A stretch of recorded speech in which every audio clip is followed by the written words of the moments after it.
You've done one-on-ones with Chetri. All the time. Favorite Bengali one-liner? Ami tumage balubashi. Okay, he's getting to Nia. अच्छा वो मैं पजामा पहन के आया। A mohawk versus what we're looking at now. Simple Sushil beta.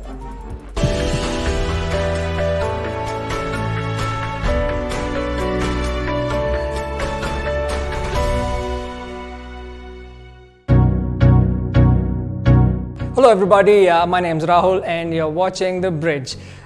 We've got someone with us who's probably got the biggest wingspan in Indian football. He's all of 6 feet 6.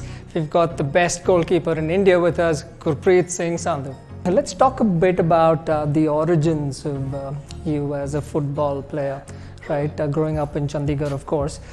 You incidentally went on record and said, you didn't pick football, the sport picked you, right? Now looking back, right, why do you think the sport really picked you? Was it the wingspan? I don't really know. I mean, it just fell into place. It all fell like from the beginning. It did, because I grew up in a household where my father watched cricket. He's a big cricket fan. He wanted to be a cricketer himself as a kid, and he couldn't do that because of lack of support from my grandparents back then. So I think we had that kind of sporting culture where I was given the freedom to try all sports. I mean, I didn't try with football at first. Football was basically my third option. Like I didn't think of playing football. It was volleyball first, wasn't it? First it was cricket. I tried playing cricket. I don't know what happened. I didn't like it much. I didn't like running around and not getting the opportunity to bat or bowl.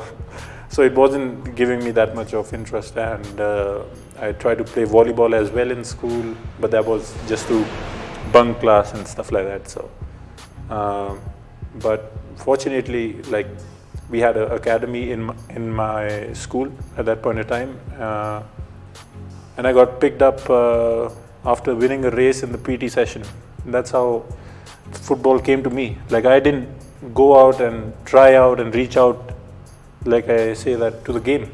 It kind of just came to me and gave me that opportunity to interact with football, and that's how it all started. And I just love playing the game since then.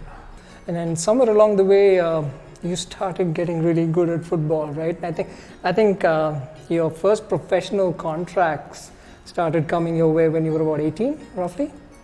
Yeah, I think I was 17 when I signed my first contract for East Bengal. I think it was in 2009. And I remember that I signed only because they had a goalkeeper coach, and I was like, I'm 17 and all I want is like proper training, and if I'm not playing, at least I'm getting trained by a proper goalkeeper coach, and that's one of the reasons I was there. And So one thing led to another, and I'm playing games in the I League, playing for East Bengal, and then getting the opportunity to go with India team. Very interested to listen to the story about how the Norway gig happened, right? We've heard stories about players being watched from the stands, players being picked up from parties, so on and so forth. So how did you get picked up for the club at Norway? I had to go there myself and show that I'm a player that they can use. I went there in 2014 to give trials, and I remember that I went there thinking that I'm just going to be here for 10 days, so I didn't have much luggage, and that's what my thought process was back then, because that's how trials worked, because I had given trials before that in 2012 for Wigan. And I think 1 week became 2 weeks, 2 weeks became 3 weeks, and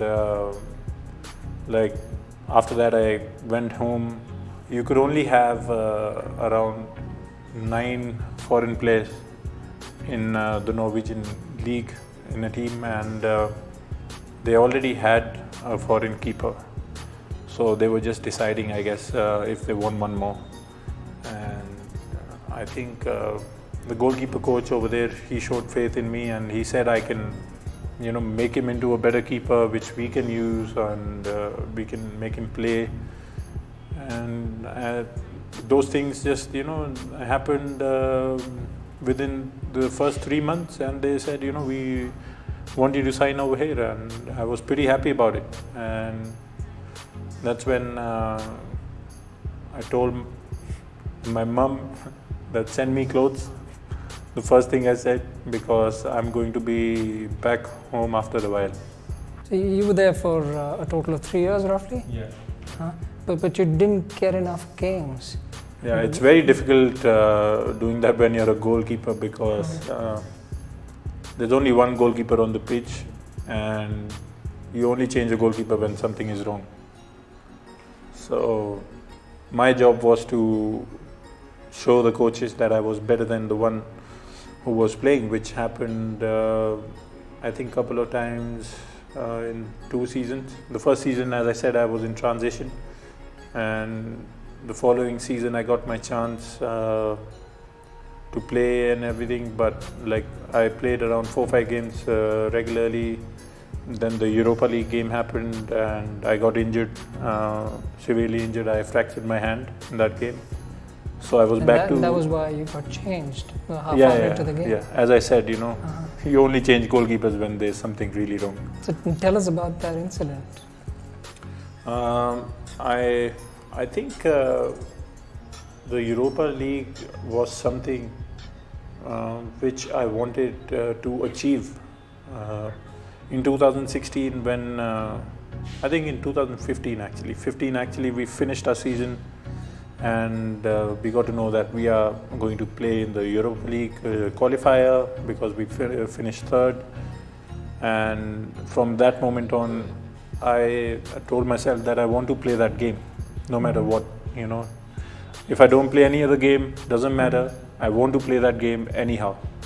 So that's me talking about a match which is going to happen in 2016 June, and it's like me telling myself in November 2015, I want to do that. So every single day I was waking up, working for that game. And when that game happened to me, I was, really happy. And around in 13th, 14th minute, I went to punch the ball, but I punched the striker in the head, and then I fractured my hand, and game over for me. It was the knuckle, it was the right knuckle. Yeah, apparently only I connected with my, little finger. If I had connected with my whole knuckle, it would have been fine, but I just, I connected this much. You just brushed his head. Yeah, so I fractured this part of my hand, and I had to play with a fractured hand for another 15-20 minutes until I decided that, I can't help the team with a fractured hand, so just, raised my hand and said, you have to change me because I can't carry on. Okay. Talking about the Indian setup again, right? A couple of days ago, Chetri spoke about the new style of play, right? Building from the back, right? A lot of short passes, the Spanish play, that brand of football, right? With you watching the game, building up on the pitch, is that a style of football that you like watching, or do you say, "Arey, kya kar rahe ho?" Just no, for sure. Throw a long one in. How do you react to that, the tiki taka kind of brand seeing unfolding in front of you? It's beautiful to watch. I mean, from the goal, it's beautiful to watch. I'm pretty sure it's amazing to watch from the stands as well. And as I said, there are some things which works for different types of coaches and clubs. And I've been fortunate enough to be in a kind of setup which wants you to feel comfortable with playing football for the past 3-4 years, and now we have a new coach who wants us to play football as well, because it's something that you want to give the fans to love also. And I think as a player, I love playing such football as well, because it's a challenge, but it's a challenge. Once you overcome it, you feel good about yourself, and it's like you've done something good, and something that you can be proud of. And as a national team, we are trying to achieve that, and if we do, it's pretty good to watch, I guess. Now, let me cook up a situation here. You obviously have watched Ronaldo play, right? One-on-one, Ronaldo versus Gurpreet, right? So, what are you going to do? I think I'll try to stay big as long as I can. But he's really fast, so I guess he's going to just dribble past me. But I'll, as I said, I'll try to stay big and make sure that I don't give in before he does, because usually what strikers do in a one-on-one situation is wait for the keeper to make the first move. So if the keeper can't wait and he's like a little bit tilted towards one side, they notice and they just finish it on the other side. So it's kind of a waiting game. Who gives in first? You've done one-on-ones with Chetri? All the time. All the time? Yeah. And he scores more often than not? Or you get the better of him as well? He doesn't score all the time, but yeah. He's good. He's really good, but I know how to get the better out of him.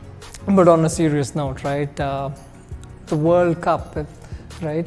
Is that your ultimate goal, or what is your ultimate goal? As a national team, if you're asking, for sure, I mean, we have to aim higher. We have to go for the ultimate, as he said, and make sure that we give ourselves the best of chances coming up in the qualifiers, and make sure that we get the results and make it to the last round and take it from there. Our first goal is to qualify from this group and then take it from there, because if you start thinking about what's going to happen 2 years down the line, you can't focus. You just need to focus on what's coming ahead, which is the first 2 games in September, and once you're done with that, then you need to think about the next 2 games. So it's step by step. Though we want to reach the ultimate, we have to think about what's right in front of us and how to tackle that situation, how to get the best out of it. Before we finish, a final word for the fan, of course, right? Now kids playing the game, right? Everyone wants to be a Ronaldo, everybody wants to be a Messi. Now, goalkeeping is not a bad profession, right? So what would you want to tell little kids out there who want to make a career out of goalkeeping? It's very, very important to work hard, because even though things are not going with you, or even if they are, the only way it's going to get better or be consistent is through hard work.